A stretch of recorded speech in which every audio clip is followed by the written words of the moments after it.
My business partner tried to steal my company, so I made sure his investors knew exactly who they were really funding. Let me tell you how the person I trusted most in the world became the person I destroyed completely. Marcus and I built TechFlow together from nothing. We met freshman year at Stanford, bonded over our hatred of inefficient software, and spent the next 4 years coding in his dorm room until 3 a.m. We survived on ramen, energy drinks, and the absolute certainty that we were going to build something incredible, and we did. 5 years after graduation, TechFlow had 40 employees, $7 million in annual revenue, and clients that included 3 Fortune 500 companies. We were the success story everyone talked about, the best friends who made it work. I handled product and engineering. Marcus handled sales and business development. It was the perfect split. He was charismatic, could charm anyone into signing a contract. I was technical, could build anything we promised. We complemented each other. 50-50 equity split. Equal say in every decision. At least, that's what I thought. The first crack appeared during a board meeting in March. Marcus presented a growth strategy I'd never seen before. Aggressive expansion. 20 new hires. New office space downtown. Marketing budget tripled. All stuff that would require serious capital. I sat there listening, trying to figure out when he'd worked on all this. We were supposed to run everything by each other. That was the deal. That's what partners do. After the meeting, I pulled him aside in the hallway. I said, "Hey, what was that about? We never discussed any of that." Marcus smiled. That easy, confident smile that made clients trust him. He said, "I've been working on it with some advisors. Thought it would be a good surprise." I said, "Surprises are great for birthdays, Marcus. Not for company strategy that requires millions in funding." He laughed and put his hand on my shoulder. He said, "Hey, come on, Aaron. Don't be uptight. This is exciting stuff. We're finally thinking big." I said, "We've always thought big, but we've also always made decisions together." He said, "And we did. I'm bringing it to you now, aren't I? Look, I know you've been buried in the product roadmap. I'm just trying to take some of the business burden off your plate, let you focus on what you do best." The way he said it made it sound reasonable, like he was doing me a favor. So I let it go.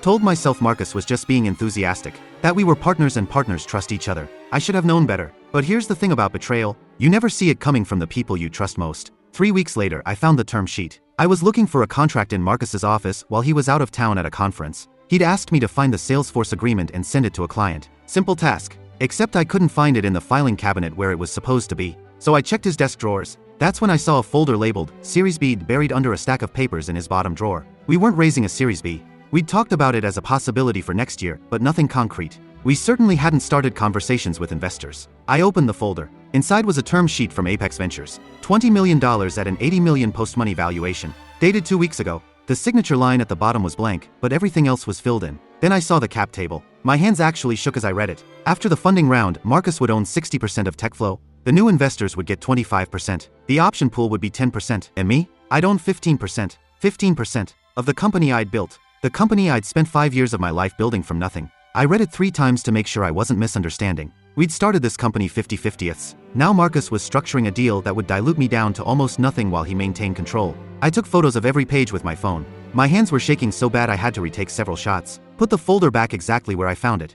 Walked out of his office and sat at my desk staring at nothing. The Salesforce contract could wait. I had bigger problems. That night, I couldn't sleep. I kept pulling up the photos on my phone, reading through the terms again, trying to figure out how this could possibly be a misunderstanding. It wasn't a misunderstanding. The cap table was clear. Marcus was stealing my company. But why? We were partners, best friends. We'd built this together. Split everything 50/50 from day one. Unless he'd never actually wanted a partner. Unless he'd been waiting for the right moment to push me out. I started thinking back over the past year. All the board meetings where Marcus presented strategies I hadn't seen. All the investor conversations he mentioned casually but never included me in. All the times he said he was handling the business side so I could focus on product. He hadn't been protecting my time. He'd been cutting me out, slowly, systematically, building relationships with board members and investors while keeping me in the dark. And I'd let him, because I trusted him.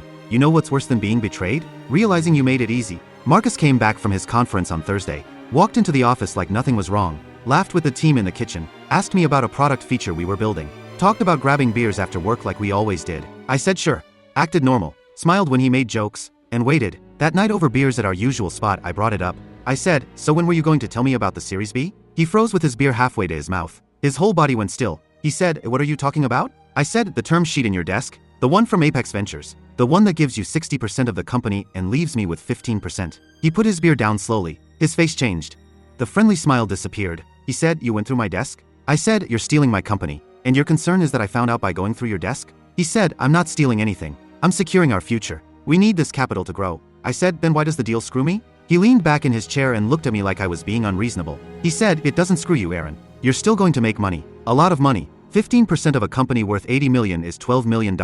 That's life-changing money." I said, "I don't care about the money. I care that we're supposed to be equal partners and you're structuring a deal that gives you complete control." He said, okay, let's be honest for a second. I'm the one bringing in the revenue. I'm the one talking to investors. I'm the one building relationships with clients. I'm the face of this company. You write code. You write code. Like the entire product that generated $7 million in revenue just appeared out of thin air. Like the technology that made TechFlow different from every other competitor didn't matter. I said, I built this company. He said, we built this company. But I'm the reason it's successful. And the investors agree with me. They want to back a strong CEO with a clear vision. Not a partnership where every decision requires consensus. I said, what investors? Apex hasn't signed anything yet. He smiled. That same confident smile from the hallway 3 weeks ago. He said they will. The meeting's next week. It's basically done. I've been talking to them for 3 months. They love the vision. They love the growth strategy. They love me. I said, I have to approve any funding round. We're 50-50 partners, remember? His smile got wider. He said, I actually checked the operating agreement. Major decisions require board approval, not partner approval. And I've been having conversations with our board members for the past 6 months. They're all on my side, Aaron. This deal is happening whether you like it or not. I felt something cold settle in my chest, not anger yet. Something worse, the realization that my best friend had been planning this for months, had been lying to my face while systematically cutting me out of my own company. I said, so that's it? You just decided to take over and didn't think I deserved a conversation? He said, I'm having the conversation now. Look, you can fight this. You can make it ugly. But you'll lose. The board wants this deal. Apex wants this deal. You'll just end up looking bitter and difficult, and you'll still end up with 15%. Or you can accept it gracefully and we can keep being friends. Friends. He used that word like it meant something. I stood up, threw a 20 on the table for my beer. I said, thanks for the honesty. Really appreciate finally knowing what you actually think of me. He said, Aaron, come on. Don't be like this. I said, enjoy your company, Marcus. Hope it's worth it. I walked out of that bar knowing our friendship was over. But I didn't know yet that our war was just beginning. Because here's the thing about me that Marcus forgot. I'm technical. I'm detail-oriented. I'm the kind of person who reads every line of code, every contract, every agreement. And when I go looking for something, I find it. I went home that night and read our operating agreement. Every word. Marcus was right. The board had approval rights over major funding decisions. And we had 3 board members. Janet Morrison from our Series A investor, Robert Chin, an independent board member Marcus had recruited, and Michael Torres, another independent Marcus had brought on last year. All people Marcus had relationships with. All people who would probably side with him. Legally, I was screwed, unless I could find something that made the board question Marcus. Something that made them see him as a liability instead of an asset. I called my lawyer the next morning. Her name was Jennifer Park. I'd used her for contract reviews and she was sharp, expensive, and didn't sugarcoat anything. She said, based on this operating agreement, if the board approves the funding, there's not much you can do legally to stop it. I said, there has to be something. She said, unless you can prove Marcus violated his fiduciary duty to the company. If he did something illegal or fraudulent, that would give the board pause. But you'd need real evidence, not just hurt feelings about equity splits. I said, what kind of evidence? She said, fraud, embezzlement, self-dealing, conflicts of interest. Something that makes them see him as a risk rather than an asset. Something that makes them question whether he should be CEO at all. I said, and if I found something like that? She said, then you'd have leverage. The board would have to investigate. They couldn't approve a major funding round with a CEO under investigation. It would kill the deal. I thanked her and hung up. Then I started digging. I spent that entire weekend going through files. Every expense report Marcus had ever submitted. Every contract he'd signed. Every email thread I could access. Looking for something. Anything. And I found it. Buried in expense reports from 18 months ago, Marcus had been billing personal expenses to the company. His gym membership.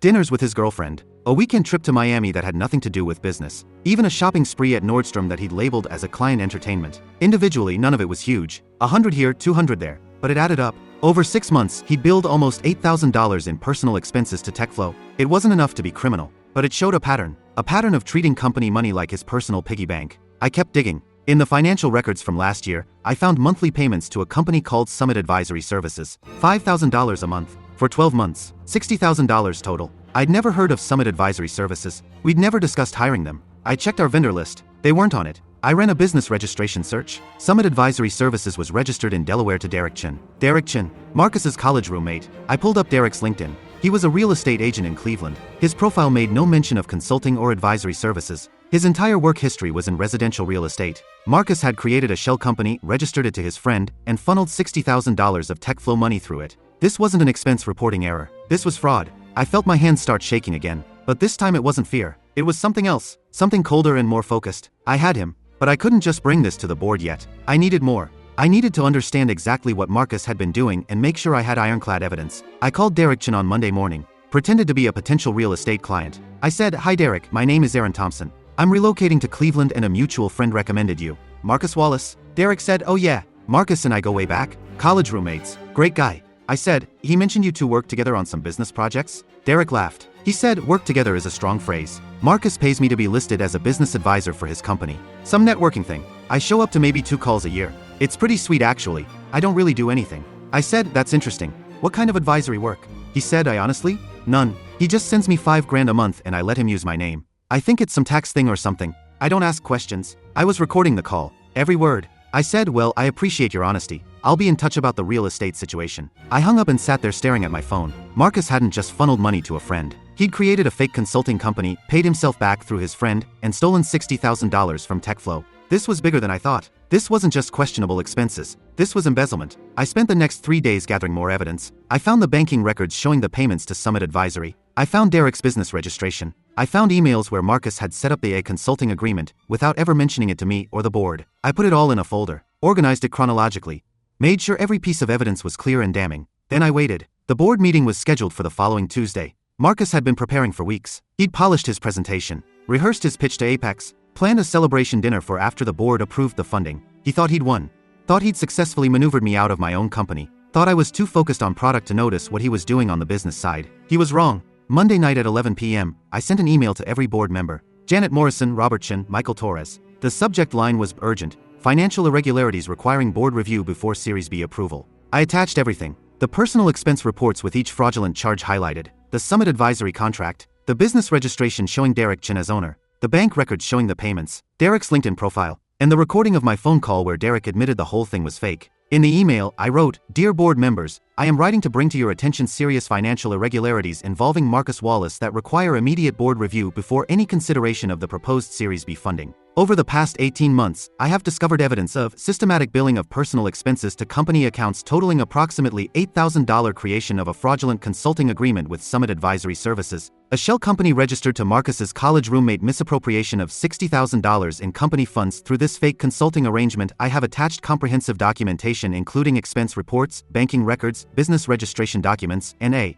recorded phone conversation with Derek Chen admitting that Summit Advisory provides no actual services and exists solely to funnel money to Marcus. As a board member and co-founder, I believe we have a fiduciary responsibility to investigate these matters thoroughly before approving any funding rounds or making any major business decisions. I request an emergency board meeting to discuss these findings. Best regards, Aaron Thompson, co-founder and CTO, TechFlow. I hit send and closed my laptop. Then I waited. Marcus called me at 6:47 a.m. I let it ring twice before answering. I said, hey Marcus. He said, what the fuck did you do? His voice was shaking. I'd never heard him sound like that. Not angry. Scared. I said, I sent the board information they needed to make an informed decision about who they're backing. He said, you're trying to sabotage the funding round. I said, I'm trying to protect the company from someone who's been stealing from it. He said, those expenses were nothing. Everyone does that kind of stuff. It's normal. I said, and Summit Advisory? Everyone creates fake consulting companies to funnel $60,000 to their college roommates? Silence. I let it stretch.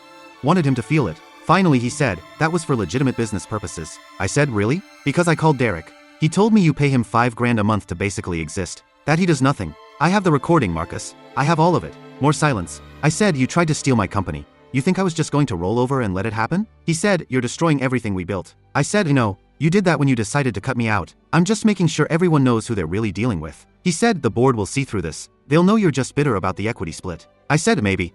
Guess we'll find out at the meeting today. He said, you know what your problem is, Aaron? You've never understood how business actually works. You think everything is about fairness and honesty, but the real world doesn't work like that. The real world is about leverage and power and relationships. I said, thanks for the lesson. Really appreciate you showing me how it works. I hung up. My hands were shaking, not from fear, from adrenaline, from knowing that I'd just declared war on my best friend. But he declared war first. He just hadn't expected me to fight back. The board meeting started at 10 a.m. in our conference room. I got there at 9:30, made coffee, set up my laptop, organized my printed copies of all the evidence in neat folders for each board member. Marcus arrived at 9:58, looking like he hadn't slept. His shirt was wrinkled, his eyes were red, his usual confident swagger was gone. Janet Morrison arrived first. She was in her 50s, sharp, had been in venture capital for 20 years. She nodded at both of us but didn't say anything. Robert Chen came in next. He was younger, early 40s, had sold 2 companies before becoming a professional board member. He looked uncomfortable, avoided eye contact with Marcus. Michael Torres was last. Late 50s, had founded 3 successful startups. He walked in, poured himself coffee, and sat down heavily. The energy in the room was wrong. Usually these meetings started with small talk. Today, everyone just sat in silence. Janet cleared her throat. She said, let's get started. Before we discuss the Apex term sheet, we need to address Aaron's email from last night. Marcus tried to take control. He said, I'm glad we're discussing this. Aaron has made some serious allegations that are simply not true. I think he's upset about the equity structure in the Series B, and he's trying to derail the funding. Janet held up her hand. She said, let's go through the evidence systematically. Aaron, walk us through what you found. I opened my laptop, put the first document on the screen. I said, this is an expense report from 18 months ago. You'll see Marcus billed his Equinox gym membership to the company, listed it as health and wellness for client meetings. Marcus said, we've talked about offering gym memberships as employee benefits. I said, we've talked about it. We haven't implemented it. And you're not an employee. You're a founder. And this is your personal membership that you used for personal workouts. I put up the next document. I said, here's a dinner at Masa. $800. Listed as client entertainment. Except I checked the calendar. You had no client meetings that week. And your girlfriend posted an Instagram photo from that exact restaurant on that exact date. Marcus's face was getting red. I said, here's a flight to Miami. $600. Listed as business travel. But we had no clients in Miami. No partnerships in Miami. No business reason to be in Miami. And again, your girlfriend's Instagram shows both of you at a hotel in South Beach. I kept going. Showed them every fraudulent expense. Every dinner. Every trip. Every charge that had nothing to do with company business. Janet was taking notes. Robert was frowning. Michael looked angry. Then I got to Summit Advisory. I said, this is where it gets serious. For 12 months, TechFlow paid $5,000 per month to a company called Summit Advisory Services. That's $60,000 total. The invoices claimed they provided strategic consulting services. I put up the business registration. I said, Summit Advisory Services is registered in Delaware to Derek Chen. That's Marcus's college roommate from Stanford. I pulled up Derek's LinkedIn on the screen. I said, Derek Chen is a real estate agent in Cleveland. He has no consulting experience, no tech industry experience, no business advisory experience. His entire career has been in residential real estate. Marcus said, Derek has a diverse background that isn't reflected in his LinkedIn. I said, I called Derek yesterday. I told him I was considering moving to Cleveland and asked about his business with you. I pulled up the recording on my laptop. I said, this is Derek Chen, recorded with his knowledge. I played it. Derek's voice came through clearly. Derek said, work together is a strong phrase. Marcus pays me to be listed as a business advisor for his company. Some networking thing. I show up to maybe 2 calls a year. It's pretty sweet actually. I don't really do anything. The room went silent. I said, Marcus created a fake consulting company, registered it to his friend, and funneled $60,000 of company money through it over the course of a year. This isn't a bookkeeping error. This is fraud. Marcus stood up. He said, this is ridiculous. Aaron is bitter about the funding terms and he's trying to destroy me. Robert said, sit down, Marcus. Marcus said, I don't have to sit here and listen to this. Janet said, yes you do. Sit down. Now. Marcus sat. Michael leaned forward. He said, did you really pay your college roommate $60,000 for fake consulting services? Marcus said, Derek provided valuable strategic input. I said, strategic input on what? He's a real estate agent. What strategic input could he possibly provide to a SaaS company? Marcus said, market analysis, user research, competitive intelligence. I pulled up another document. I said, here are all the deliverables Summit Advisory supposedly provided. 0. No reports, no presentations, no emails, no documentation of any work whatsoever. Because there was no work, it was just Marcus stealing company money. Robert said, this is embezzlement. Marcus's face went white. Janet said, Marcus, I think you need to leave the room while the board discusses this matter privately. Marcus said, you can't be serious. Aaron is obviously lying. She said, the evidence is pretty clear. Bank records, business registrations, and a recorded admission from Derek Chen. Unless you have evidence that contradicts any of this, you need to leave the room. Marcus looked at Robert. He said, Robert, come on. We've known each other for 3 years. You know me. Robert said, I thought I did. Now I'm not sure. Marcus looked at Michael. He said, Michael, you invested your own money in this company based on my leadership.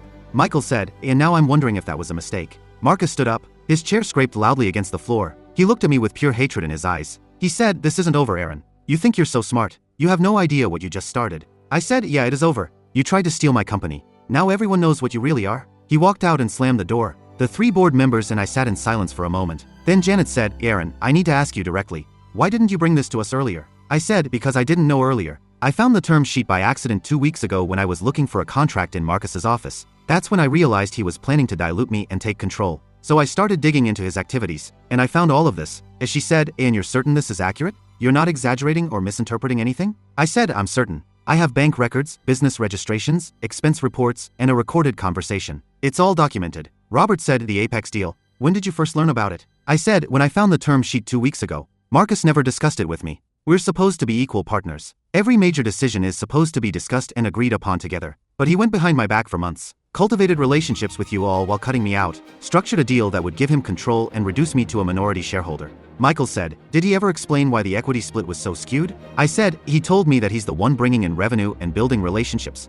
That I just write code. That investors want a strong CEO, not a partnership. He said the board was on his side and the deal was happening whether I liked it or not. Janet sighed. She said, for what it's worth, Marcus never discussed the equity structure with me. He showed me the term sheet last week and said both founders were aligned. I assumed you'd agreed to it. Robert said the same. He told me you were focused on product and happy to let him handle the business side. I said I was never asked. I was never consulted. I found out by accident. Michael pulled out his phone. He said, I need to call our legal counsel. This is serious enough that we need professional advice on how to proceed. The next 2 hours were a blur. Phone calls with lawyers. Calls with Apex Ventures to tell them the deal was on hold pending an internal investigation. Calls with our insurance company because this might be a fraud claim. Marcus tried to come back into the conference room twice. Both times Janet told him to wait in the hallway or leave the building. By 1 p.m., the board had made a preliminary decision. They called Marcus and me back into the room together. Marcus looked destroyed. His confidence was completely gone. Janet said, after consulting with legal counsel and reviewing the evidence Aaron presented, the board has voted to suspend Marcus Wallace from all operational responsibilities effective immediately pending a full forensic investigation.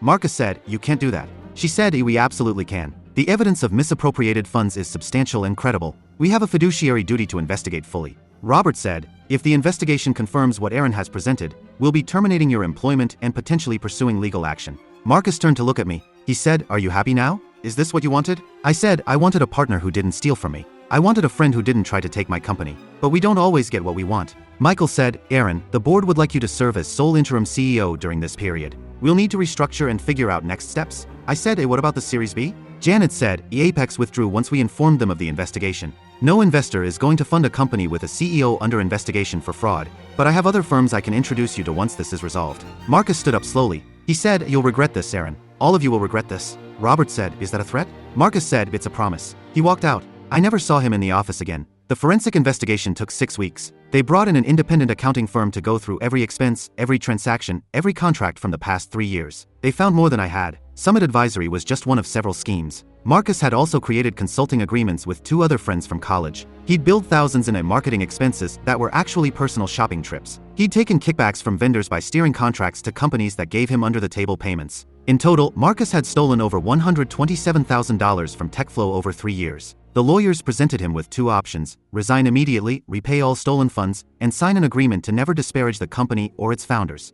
or face criminal charges for embezzlement and fraud. Marcus chose option 1. He resigned, signed the agreement, forfeited all his equity except for a small amount that vested in the first year, agreed to a repayment plan for the stolen money. He tried to reach out to me twice, once through email, once through a mutual friend. Both times I ignored him. What was there to say? He tried to steal my company. He'd stolen money from our business. He'd called me bitter and uptight and told me I just write code. There was no coming back from that. 3 months later, we closed a Series B with Highland Ventures. $15 million at a $90 million valuation. I owned 52% of the company. We brought in a new COO named Sarachin who actually understood that partnership means honesty, collaboration, and shared success. TechFlow is worth $200 million now. We have 150 employees. We're profitable. And I own the majority of something I built. Last I heard, Marcus was working as a sales director at a mid-sized enterprise software company. No equity, no ownership, just a salary and a boss he has to report to. Sometimes late at night, I think about what would have happened if I hadn't found that term sheet. If I'd never gone looking in Marcus's desk, if I'd just trusted him, he would have stolen my company,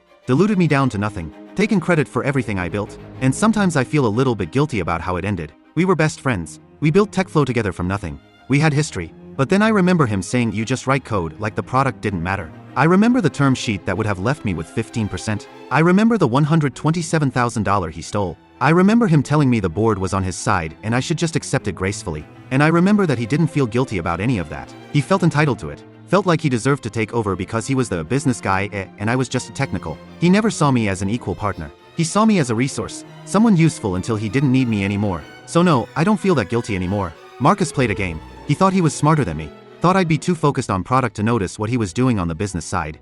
Thought he could charm the board and investors while pushing me out. He was wrong. And now he works for someone else while I run a company worth $200 million. Play stupid games, win stupid prizes. Marcus played, and he lost everything. And me? I won. Not just the company. Not just the equity. I won because I learned something Marcus never understood. Trust is earned. Partnership is built on honesty. And when someone tries to take what's yours, you fight back with everything you've got. I built TechFlow. I protected TechFlow. And now TechFlow is mine.